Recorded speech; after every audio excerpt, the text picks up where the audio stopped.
Welcome to Mostly AI. I'm Derek Kane. A quick note, outside of my role as host, this podcast is entirely AI generated. Let's get into it.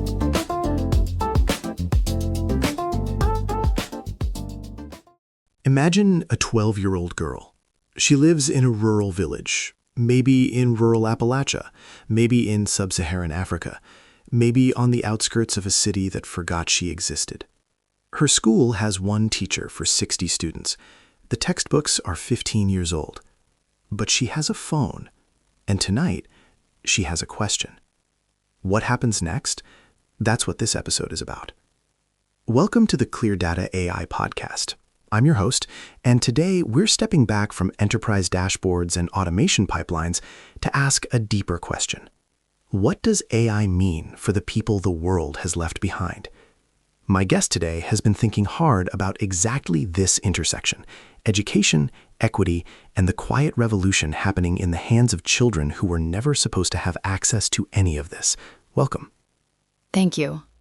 And I love that image you opened with, because it's not hypothetical. That girl exists. Millions of her exist. And the question of what happens when she types her question into an AI, that's not a small question. That's a civilizational question. Let's start with the wound before we talk about the medicine. The education gap. What does it actually mean, in human terms, for a child to grow up without access to quality learning? It means the future narrows before it ever opens. You know, we talk about the achievement gap in statistics, test scores, dropout rates, but underneath those numbers is something more fundamental. It's the absence of a voice that says, your curiosity matters. Your question has an answer. You are worth teaching. When a child doesn't have a skilled, attentive teacher, they don't just fall behind academically. They can begin to believe that knowledge isn't for them. That's the real cost, isn't it? Not just the skill deficit, the identity deficit. Exactly. And that's why the arrival of AI in education isn't just a productivity story. It's a dignity story.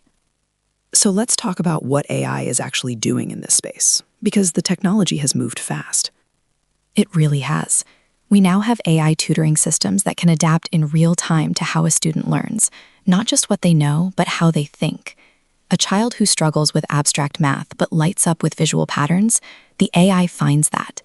A student whose first language is Swahili trying to learn in English, AI-powered translation and bilingual instruction can meet her where she is. And perhaps most powerfully, the AI is always there. No waiting for office hours, no shame in asking the same question 5 times. The AI doesn't get frustrated. It doesn't have 60 other students to manage. There's something almost quietly radical about that. The idea that a child in a forgotten corner of the world can have access to something that functions like a patient, knowledgeable tutor, available at midnight, available on a Sunday, available in her own language. Right. And we've seen this play out. There are programs in Kenya, in Brazil, in rural India, where students using AI-assisted learning tools are closing gaps that decades of traditional intervention couldn't close.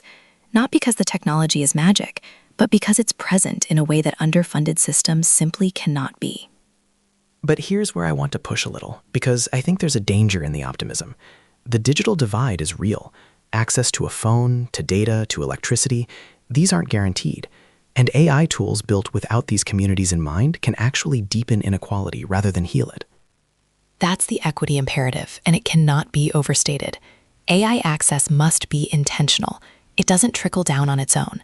The communities that need it most are often the least visible to the companies building these tools. So the work isn't just building great AI, it's asking, who is this built for? Who is being left out of the design conversation? Who doesn't have the bandwidth, literally and figuratively, to use what we've made? So what does intentional look like?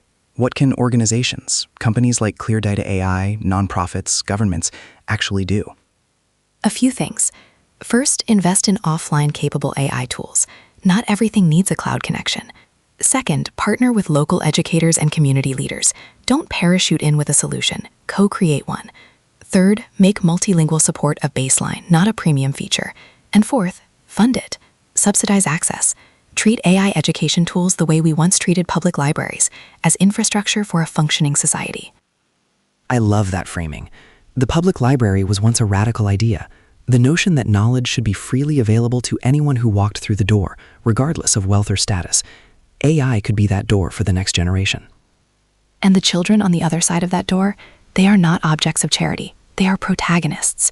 They have questions burning inside them right now. They have ideas the world hasn't heard yet.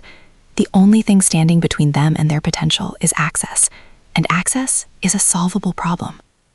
That's the one thing I want every listener to carry out of this conversation.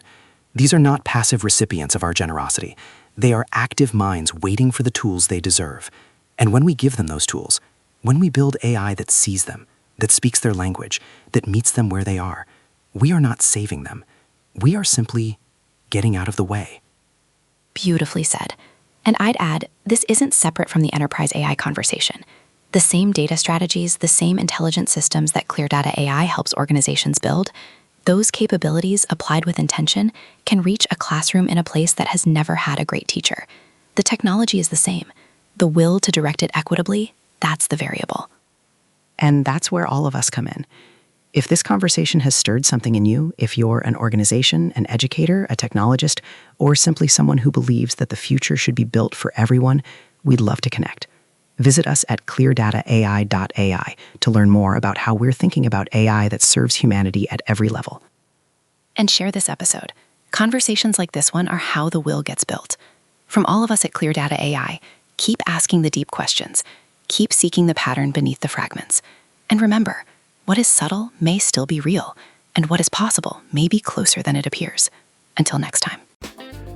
You've been listening to Mostly AI, a podcast built with AI-generated content, production, and audio elements. Thanks for being here. Until next time.